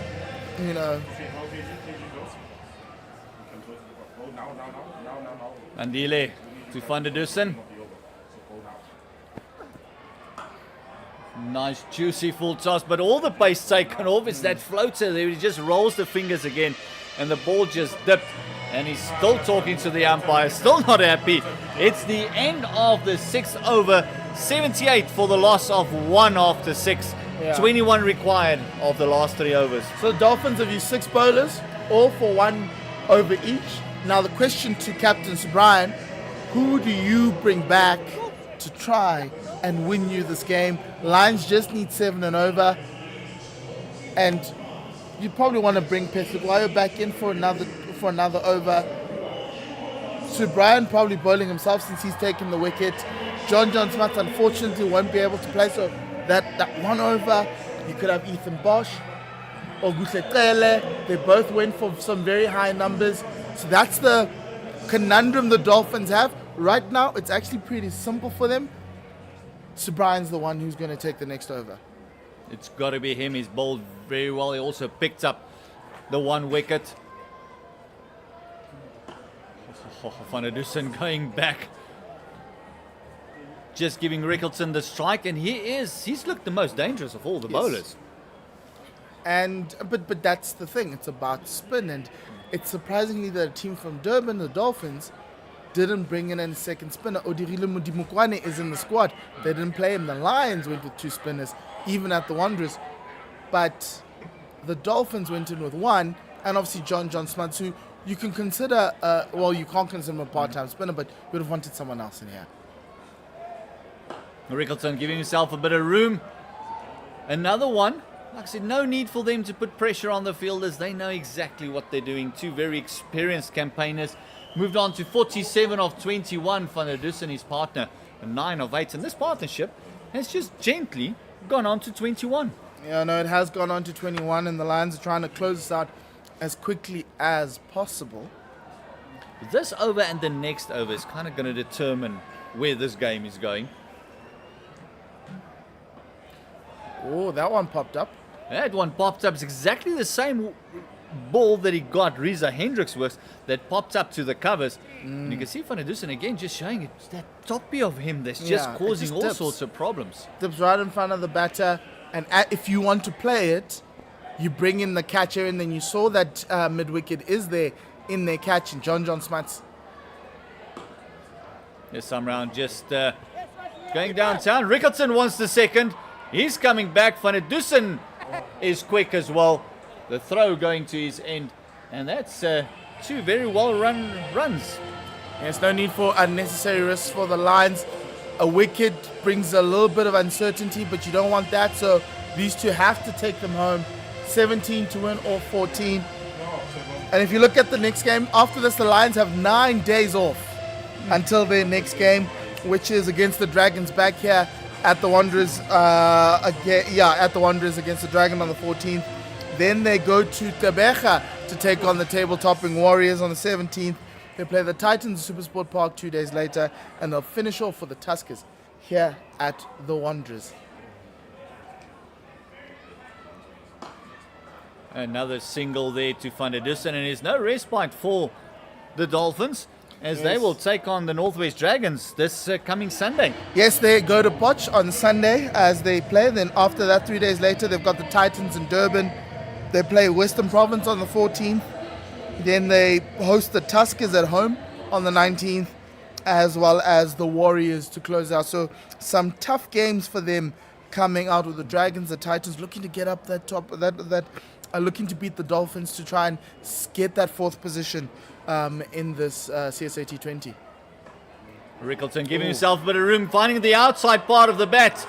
He's going to come back for the second. Kele just can't pick it up cleanly. It's another 2 for Rickleton. He's edging so close to that 50. Yes, so close to that 50. It feels like it got to in the 40s for a long time ago.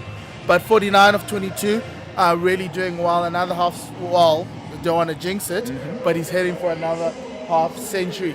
Obviously, with the Lions winning today, they will go to 30 points. They will be clear in second with, I think, 8 points away from the Western Province. And the Dolphins will be stuck on 19. So there'll be 11 points between second and 4 as teams are looking for that home semi-final. Ogutlekele injured. He did pull up in the last in the last ball of that over while fielding, and it's not a good sight to see for a guy who's just come back from injury. Yeah, he's one of those who were hoping to get a couple of more games under the belt, coming back from injury and immediately down on the knees again. As we see Neil Bartman coming into the attack.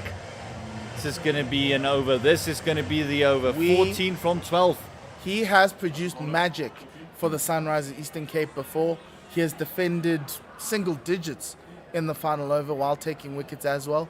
And I remember a game at Newlands against MI Cape Town where he did that. Can he do the same for the Dolphins? Oh, this one is just a full toss, spanked down the ground.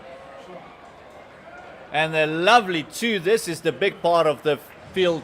It's 2 as Ditole just picked it up. The man from Krugersdorp, Tsepang Ditole, the substitute fielder, picking that up. But Botman won't be mad at that ball. Full toss. He was looking for the block hole, missed, but the ball got the toe end of the bat. The sound wasn't as clean as all the others that we've seen today off the Lions' bats. It didn't sound like a cannon whatsoever. Bartman to Van der Dussen. Oh. Edged and gone. Given away by... Probably the worst delivery that he's bowled today. Yes. And Rasi van der Dussen has to go out. Caught behind by Grant Rulofsson. It was a full wide Yorker and he edged it to the keeper. We said that a wicket creates a little bit of uncertainty. Now there is a bit of uncertainty with Bartman bowling. We asked for magic. He produced some magic. And look at that ball, just wide. Van der Dussen, he could have let that go and it was another wide to the telly. He thought, oh, well, let's hit another one and get it up there. As Evan Jones comes in for the Lions. It's a bit of a surprise with the situation. You felt that maybe Temba will come in or maybe in a bit from Mitch van Buren. So we've seen this in Paarl on Sunday with the Lions chasing a low total. When the opening pair lost the wicket and there was a few more runs left, Evan Jones came in. And the way I see it is just to be able to just break the back of the bowlers, right? Bartman's bowling Yorkers. Evan Risk can get boundaries, he can get underneath the ball, he can get some boundaries, he can put pressure back onto the bowlers. It's a less risky move at this point in time, but it can give you a whole lot more advantage as the batting side instead of having you go wicket, dot ball, wicket, or having a good over right now for the Dolphins, which is what they need. It's exactly what you said, and what a shot to get off the mark. It's a double for Evan Jones, and it looks like he's been out there for a while. Yes, because Othniel Bartman's job today, right now in this over, is try to give the Dolphins as many runs as they can for Andile to defend from the caller drive end. Right now, it's 10 needed to win with 9 to go. The Lions want to close it out now, but if they can't, the Dolphins will have some sort of a chance if my number's 6. So if Bartman can just give Andile 6 runs to defend, we still have something to play for. Going into Jones, and he has absolutely demolished the stumps, and they still get 2. A solitary middle standing up, and the umpire, he nearly got carved in half with that one. Yes, those who love 10-pin bowling would have loved that dispersion of the stumps, leaving the middle one in there. Evan Jones playing with so much accuracy. If it didn't hit the stumps, that was a 4. No doubt. But unfortunately for him, he has to settle for 2. But we're getting closer to that figure of yours. It's all the 8s. It's 8 from 8. Yes. Bartman 2 dot balls here, and all the pressure is back on the Lions. Wide Yorker. Wide Yorker. Bring in Prenell and Subrian at deep mid wicket if you have to. Wide Yorker. No, your voice carries. He's heard you. The fielder, the ball, everything just happened as predicted. Look, Bartman is a special bowler, especially in this format. And it's surprising that he hasn't been able to bring the Dolphins in games or keep them in games or even win games for them this season. And we've seen that with the Sunrisers. He was the bowler of the tournament in the SA 20 this year. He took 18 wickets. He was sensational. He put up a case for him to be in the UK, in the US and the Caribbean for the World Cup. And he just needs to have a great second half of the CSA T20 Challenge. Remind everybody how good a January he had. He's into Rickleton, who's on 49, and this has gone straight. And really great 4 and a great 50 for Ryan Rickleton. It's been a while since he's faced the ball, but he's put up a 50 that effectively is a match-winning 50, as the Lions only need 3 more to win. there it goes for that score that you wanted. If they could cut that down to a single, we were in with the game. But 3 from 6, a miracle is all they need now. Ryan Rickleton's 14th T20 50. Fantastic batting, and he did that in 23 deliveries. Yes, Ryan Rickleton has been having a sensational tournament. He's now close to being the leading runs getter in this tournament. He's on 323 runs, and he's just going from strength to strength. Is Ryan Rickleton. Really amazing to see him put up his hand. We have many questions about what the World Cup team's going to look like, but Ryan Rickleton definitely is deserving a couple of minutes in that selection panel meeting for the squad that's going to the T20 World Cup. Yes, and also he was one of the recipients of a CSA contract this year. So well deserved to him, and he's showing them. It wasn't just the once off. I am here to stay, and look at me, like you said. Give me a minute while you talk to me. Give me a minute while you're talking about me. Just look at my average. Look at my strike rate. Look what I'm doing in pressure situations. Because BMT is something that SA players require. And this total was a tricky total. 11 runs and over is not easy. Batting second in this with 9 overs to go. But Dolphins need to defend 3 runs. Evan Jones. Maguire's got the ball in the hand. Can they do it? And Evan Jones is probably going to look at another couple of stumps. And we get a dot ball. And it's called a wide. Oh! He's changed ends. And this time round, it's called another wide. It is 2 more to get, still off 6. And Andile, again, not happy with the same umpire's call there. Walking like a man who feels robbed. Just have a look at the heights on that one. But it did look very high. Evan Jones is a very tall man, but even he couldn't get to it. So, case to be made for the bowler maybe, and batter as well. Oh, here we go. It's up in the air. It's coming with ice. And great catch there from Jason Smith. Evan Jones walks as the Dolphins get a crucial wicket in the final over. It's not over yet, Gert. It really isn't over yet. Yeah, it isn't over yet. Fantastic delivery. There's that change-ups that we talk about the whole time. He's just a different sort of bowler. And this will make his argument for that wide being given so much stronger. As Themba Bavuma SA's captain comes to the crease. Highest score of 104 runs back in 2018-2019 season. And it was against the Warriors here in Joburg. Yes, it was in a T20 Challenge final. John Smut scored 100 in that game, but his 100 was in a losing cause with the Lions winning that day.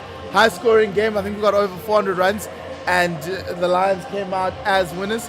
It was the start of the Timber Can Play T20 bandwagon, and it's continued with a lot of caps for the Proteas recently, and he also is one who wants to put his hand in the ring for that World Cup berth. Coming in now with 2 runs to go. Hopefully he can guide his team over the line. And we know Temba can absorb a whole amount of pressure. I think the scorers are under more pressure than Temba is at the moment with those 2 runs that he's still required. He's got 5 deliveries.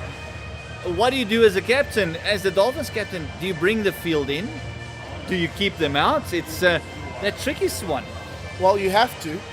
And effectively, it's going to have to be a wide one, possibly even taking pace off the ball. And if you look at how wide John Smuts has moved, he was standing in like a fly slip. Now he's a short third man. Only 2 fielders out the ring. I feel they got to bring everyone in. So now we've got... Okay, we're still keeping with the 2 outside the ring. Mid-wicket catching.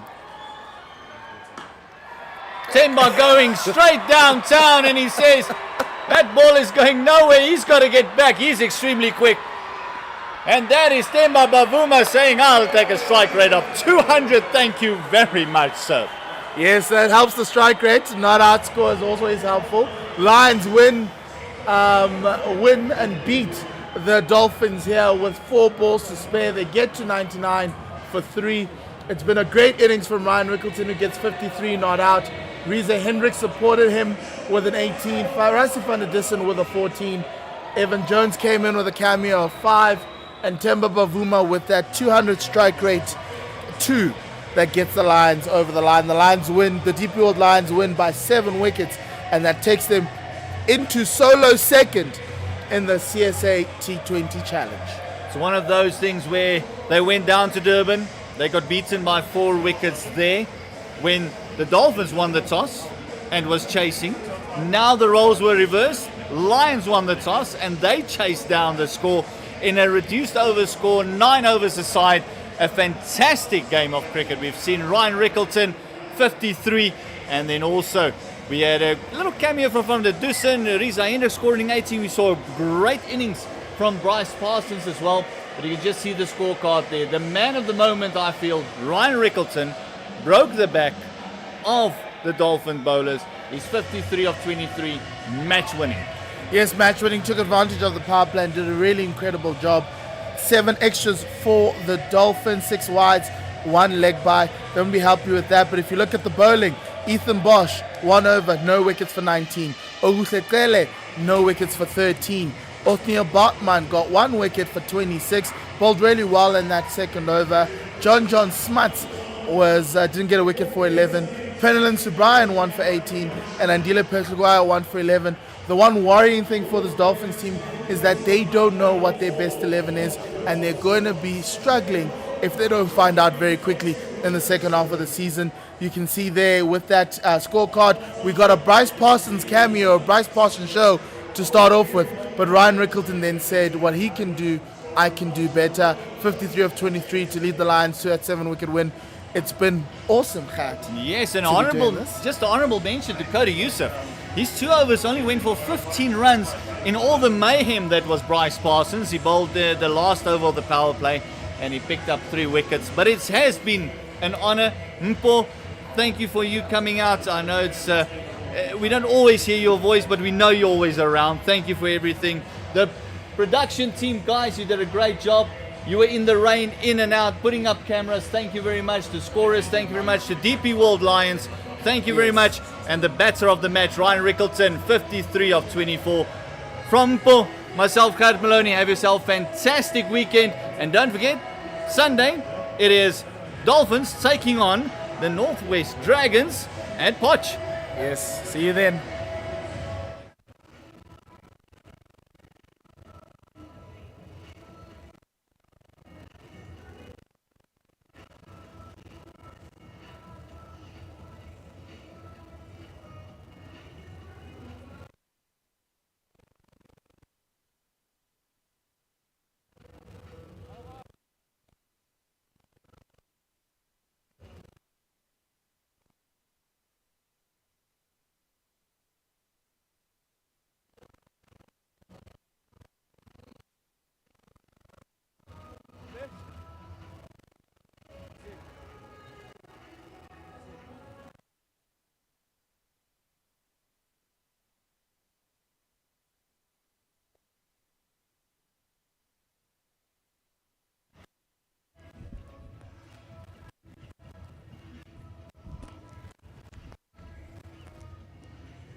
But I'm leading up.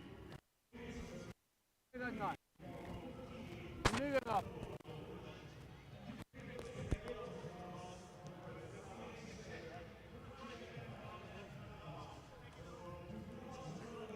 I don't know how to use this thing.